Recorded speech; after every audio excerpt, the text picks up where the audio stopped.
कि कष्ट सहते हुए, गर्मी सहते हुए बैठे रहें।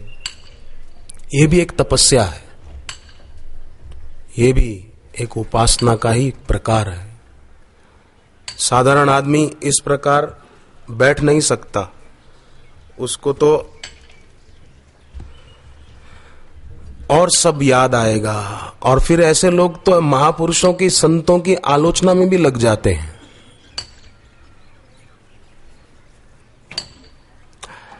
एक छोटी सी कहानी मुझे याद आ रही है, स्वामी विवेकानंद सुनाते थे कि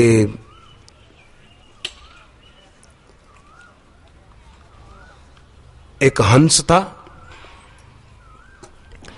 वो लंबी यात्रा और धूप से थक कर एक कुएं की दीवार पर आकर बैठा। कुएं के चारों तरफ गोल नहीं दीवार होती ऊंची थोड़ी, वो कुएं की दीवार पर आकर बैठा हंस। तो मेंढक कुएं में से पूछता है कि कहो मित्र, कहां से आ रहे हो? बोले मैं बहुत लंबी यात्रा, सागर पार करता हुआ आ रहा हूं। अच्छा, सागर? तो अच्छा बताओ मित्र, सागर कितना बड़ा है? हंस बोला कि असीम है, असीम। तो मेंढक कुएं में छलांग भरता हुआ बोला कि क्या इससे भी बड़ा है? हंस हंसा और कहा कि इससे तो बहुत बड़ा है, असीम है, असीम। तो मेंढक ने और लंबी छलांग लगाई,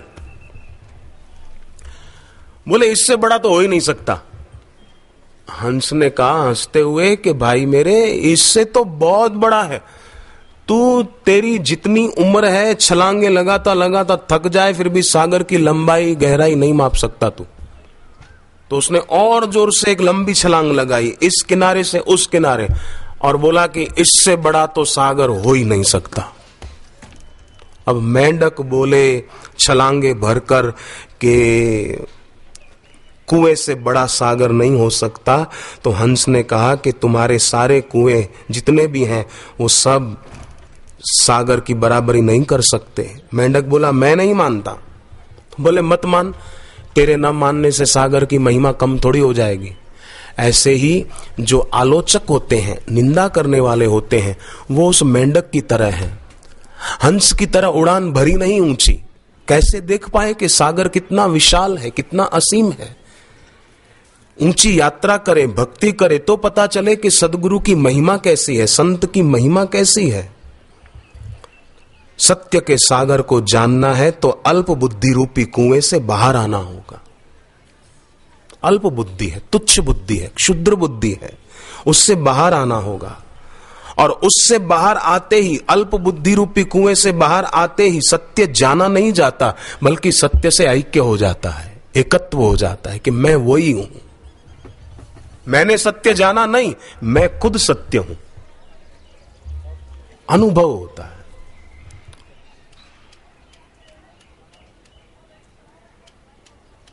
तो सत्संग से ये सारी संकीर्णताएं दूर होती हैं,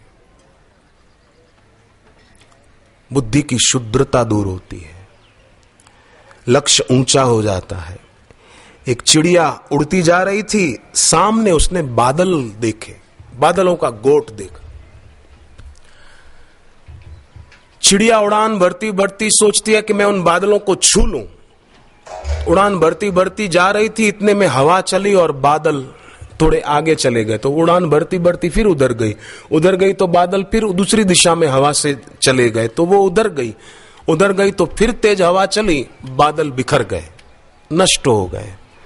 चिड़िया थक कर एक पेड़ के ऊपर जाकर बैठी और पर्वत के ऊंचे शिखर के तरफ देखती हुई बोली, काश मैंने हिमाचल के इन ऊंचे शिखरों को अपना लक्ष्य बनाया होता तो मैं वहां पहुंच गई होती। पर हाय दुर्भाग्य कि मैंने बिखरने वाले और नष्ट होने वाले बादलों को अपना लक्ष्य बनाया। मिला क्या? शक्तिहीनता मिली, थकान मिली।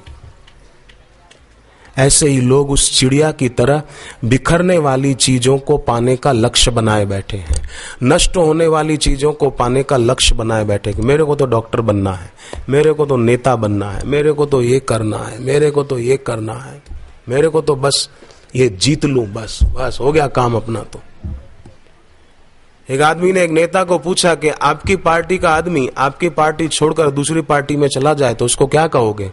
बोले गद्दार। अपनी पार्टी छोड़कर चला गया, गद्दार है। अच्छा, दूसरी पार्टी का आदमी उसकी पार्टी छोड़कर आपकी पार्टी में सम्मिलित हो जाए तो आप उसको क्या कहोगे? बोले हृदय परिवर्तन। अपना जाए तो बोले गद्दार है, दूसरी पार्टी का हृदय परिवर्तन। ये दोहरा व्यवहार किस काम का, कहां ले जाएगा? क्या क्या नैतिकता का मूल्य आदमी वो रख पाएगा, कर पाएगा, दे पाएगा? संभव ही नहीं है। तो सत्संग से शोक मोह चला जाता है, भय चला जाता है। एक आदमी के सिर पर 35 लाख रुपया कर्जा था, वो बेचारा बहुत डरता था, क्या होगा क्या होगा, ब्याज कैसे भरूंगा, कैसे 35 लाख रुपया चुका पाऊंगा, बहुत चिंता करता था। पर सत्संग में एक बार वो व्यक्ति आकर बैठा और सत्संग सुना और दीक्षा भी ले ली बापूजी से। बस फिर क्या था, तो सत्संग से भागवत का वचन है, शोक मोह और भय ये तीन चले जाते हैं, उसके तीनों विदा हो गए। सात्विकता बढ़ी, जप करने से सूझबूझ का विकास हुआ, अपने काम धंधे में ध्यान दिया, चल पड़ा काम, और 3-4 साल में कर्जा उतार दिया और अभी बड़े मजे में घूमता फिरता है। मन बेचे सदगुरु के पास, तिस सेवक के कारज रास। उस सेवक के कारज रास हो जाते हैं जो अपना मन बेच दे। मेरी चाही मत करो, मैं मूर्ख अज्ञान, तेरी चाही में प्रभु, मेरा है कल्याण। तेरी चाही में प्रभु, जो तुमको अच्छा लगे वही मुझे अच्छा लगे। अपने को जो अच्छा लगे वो तो अपन हर जन्म में करते आए, पर इस जन्म में तो शास्त्र को, गुरु को जो अच्छा लगे वो करें। अपने से बड़े जो हैं, अपना हित जो जानते हैं और कर सकते हैं, उनको जो अच्छा लगे वो करें। मुझे तो हनुमान जी की बात बहुत अच्छी लगती है, जितेंद्रियम बुद्धिमताम वरिष्ठम है, पर फिर भी समुद्र पार करके जाना है अब, तो जामवंत जी को प्रणाम करते हैं और कहते हैं कि आप मुझे उचित शिक्षा दीजिए। जामवंत मैं पूछे हूं तो ही, उचित सिखावन दीजिए मोही। एक घटना है कि एक लड़के की शादी तय हुई। वो जमाना था कन्याओं का बोलबाला था, बड़ी मुश्किल से उस लड़के की शादी तय हुई थी। अब ऐसा समाज में हो रहा है कि फिर से ऐसा वातावरण खड़ा हो। कई लोग ऐसे नासमझ हैं कि गर्भ में कन्या है तो उसको गिरा देते हैं कि नहीं नहीं हमको तो बेटा चाहिए, कन्या है तो गिरा दो, नहीं चाहिए। ये कितनी बड़ी भूल है। वसुदेव जी और देवकी जी भगवान कृष्ण के माता पिता। देवकी जी को पता था कि ये मेरी बेटी नहीं है, ये यशोदा की बेटी है, मेरे बेटे को तो मेरे पति यशोदा के वहां छोड़कर आए। देवकी जी को पता था, फिर भी उस बेटी को बचाने के लिए कंस के आगे कितना हाथाजोड़ी करती। और आजकल तो पता होता है कि गर्भ में मेरी बेटी है, फिर भी उसको मरवा देते हैं, गर्भपात करा देते हैं। कितना बड़ा पाप है। हमारे समाज में से ये कुरीति दूर हो। बोले क्या करें, इनकम कम है इसलिए संतान न हो तो अच्छा। अरे जो भी जीव जन्म लेकर आता है तो खाली अपना पेट लेकर नहीं आता, अपना प्रारब्ध भी लेकर आता है, अपना भाग्य भी लेकर आता है। केवल पेट नहीं लाता, हाथ और पैर भी लाता है। पुरुषार्थ करेगा अपने आप अपना कमा लेगा, खा लेगा, तुम क्यों चिंता करो।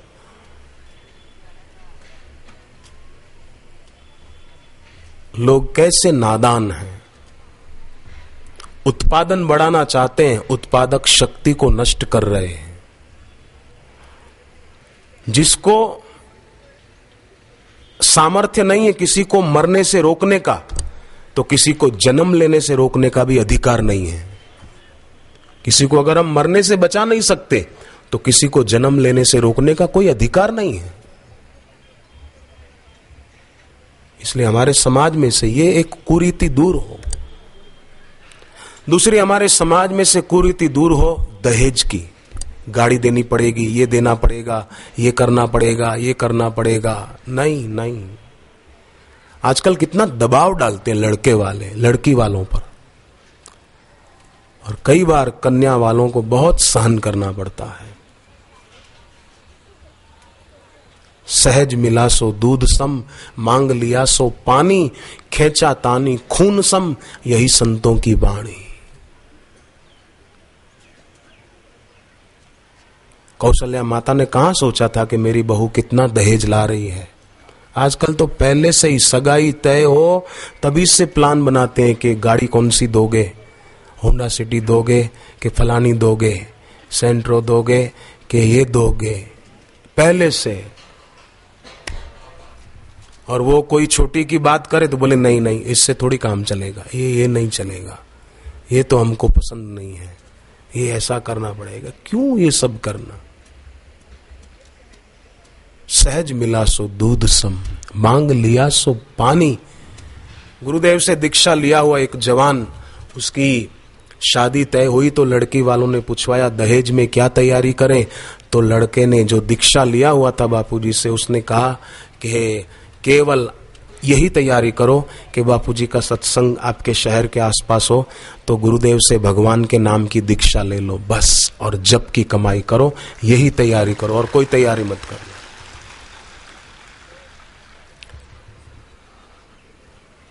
हमारे देश के रहने वाले हर जवान की और उसके माता पिता की ऐसी सोच हो तो कितना अच्छा, धरती स्वर्ग बन जाए। धरती का वातावरण, लोग क्या करते हैं, स्वर्ग की कल्पना तो कहीं और करते हैं, नरक यहां बना लेते हैं अपने आसपास। लड़ाई झगड़ा, मेरा तेरा, राग द्वेष, बस कुछ की कुछ कल्पनाएं करके कुछ के कुछ ख्यालों का पुलाव पका के परेशान होते रहेंगे। कोई कारण नहीं, बिना कारण परेशानी मोल ले लेते हैं।